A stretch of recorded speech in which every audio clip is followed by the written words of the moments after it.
नमस्कार विद्यार्थी मित्रांनो. आज आपण पाहणार आहोत कविता क्रमांक 15 निरोप.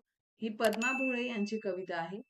या कवितेमध्ये त्यांनी सांगितले की सीमेवर लढायला जाणाऱ्या आपल्या सैनिक मुलाला निरोप देताना आईच्या मनात आलेल्या ज्या विविध भावनांचे दर्शने, तर या कवितेमध्ये पद्मा भोळे यांनी ओजस्वी स्वरूपात ते शब्द मांडलेले आहेत.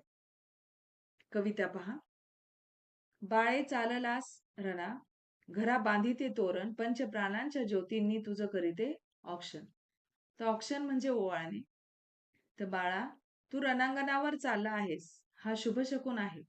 मी आनंदाने घराला तोरण लावते आहे. माझ्या पंचप्राणाच्या ज्योतीने तुझे औक्षण करते आहे. तुझे शुभ चिंतेत आहे.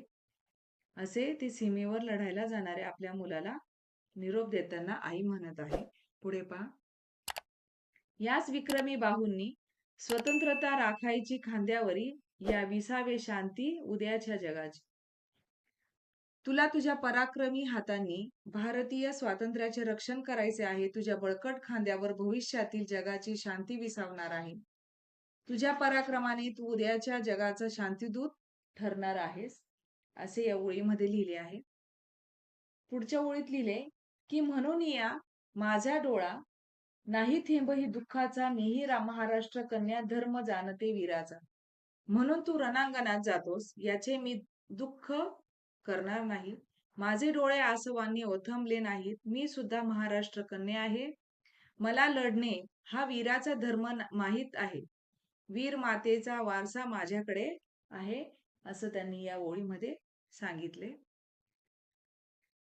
नाही एकही हुंदका मुखा वाटे काढणार, मीच लावूनी ठेविली तुझ्या तलवारीला धार. तू लढायला जातोस म्हणून माझ्या तोंडातून हुंदका फुटणार नाही. उलट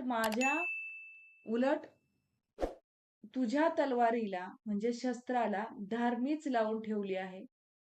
यामध्ये कवीला सांगायचं की संगीन मी स्वतः तुझ्या हाती सोपविलेली आहे, असे त्यांनी या ओळीत सांगितले.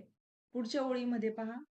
अशुभाची सावलीही नाही पडणार येथे, अरे मीही सांगते ना जिजा लक्ष्मीशी नाते. अशुभ गोष्टीची छायाही तुझ्यावर मी पडू देणार नाही. वीर माता जिजाई आणि झाशीची लढवई राणी लक्ष्मीबाई यांच्याशी माझे नाते आहे. अशा या दोन ओळींचा अर्थ मध्ये कवित्रीने सांगितले आहे. पुढे पहा.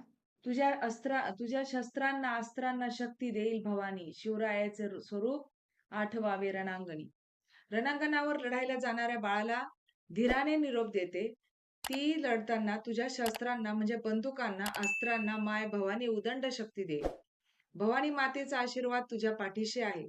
रणांगणावर लढताना तू छत्रपती शिवाजी महाराजांच्या पराक्रमाचे स्मरण कर. आठव, त्यांनी हिंदवी स्वराज्य स्थापन करताना जे शौर्य दाखवले त्याचे मनोमन स्मरण कर. शिवरायांच्या कर्तृत्वाला जसा भवानी मातेने आशीर्वाद दिला होता, तशीच तुझ्या शस्त्रांना अस्त्रांना भवानी माता शक्ती देईल, असं त्यांनी या ओळीमध्ये सांगितले आहे. धन्य करी माझी कूस येई विजयी होऊन, पुन्हा माझी या हाताने दूध भात भरवी. या ओळीमध्ये त्यांनी असे सांगितले आहे की रणांगणावर लढायला जाणाऱ्या मुलाला निरोप देताना कवितेत आई दुःखी होत आहे. तिला स्वतःच्या बाळाच्या पराक्रमावर विश्वास आहे. ती या महाराष्ट्राची कन्या आहे. तिला खात्री आहे की काही अशुभ घडणार नाही. आपला बाळ विजयी होऊन येईल तेव्हा आईला आपण आपल्या बाळाला जन्म दिल्याचे सार्थक होईल. लहानपणी जशी प्रेमाने दूध भात भरवत होती, तशीच ती आता पण त्याला दूध भात भरवणार आहे, असे कवित्रीने ह्या रणांगणावर लढायला जाणाऱ्या मुलाच्या आई बद्दलचे जे भाव आहेत ते व्यक्त केलेले आहेत. हे प्रत्येक सैनिकाच्या आईला हे वाटतच असतं की आपला मुलगा रणांगणावर चाललाय, तो देशाचं नाव उंच करेल, त्याच्या आई वडिलांचं नाव देखील उंच करेल. अशुभ कधीही घडणार नाही.